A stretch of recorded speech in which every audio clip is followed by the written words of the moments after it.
La posture des militaires au pouvoir à Bamako met en péril l'opération Barkhane, prévient en une le journal Le Figaro. La posture?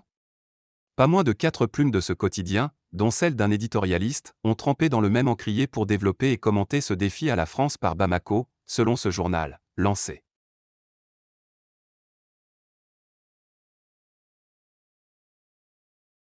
À commencer par un décryptage de la situation au Mali, où, évoquant les dizaines de milliers de personnes réunies lors du giga rassemblement d'il y a 8 jours à Bamako, Le Figaro constate que c'est dans la rue que demeure la seule légitimité de la junte malienne.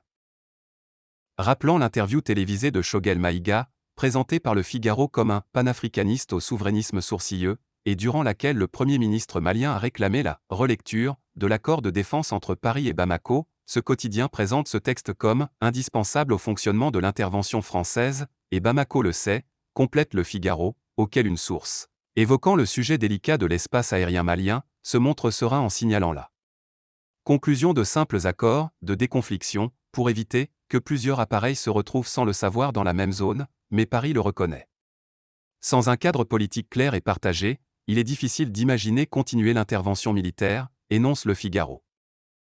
Barkhane, dans les sables. Mais au-delà de la question du survol du territoire malien, c'est bien la question de la présumée présence sur place du groupe russe Wagner qui explique ces tensions diplomatiques.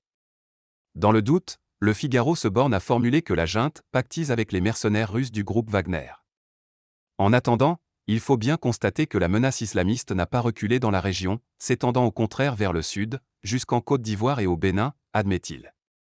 À l'heure du bilan obligé, cette longue épreuve ne se solde pas par une victoire militaire, mais bien par une défaite politique. Alors, pour expliquer ce que ce journal appelle le piège malien, dans lequel est ensablée la France, Le Figaro soupire, on n'aide pas les autres contre leur gré. Le Rubicon de Gilbert Collard. La campagne électorale en France, avec un nouveau ralliement issu du Rassemblement national pour Éric Zemmour, celui de l'avocat Gilbert Collard. Après ceux de Jérôme Rivière et Damien Rieu, qui ont quitté le parti de Marine Le Pen pour rejoindre celui d'Éric Zemmour Reconquête, après les ralliements dans ce même sens des militants les républicains Guillaume Pelletier et Laurence Trochu, ce sera ce samedi au tour de Gilbert Collard, annonçait hier Le Parisien, repris dans la soirée par la chaîne de télévision BFM TV mais aussi par le site du Figaro.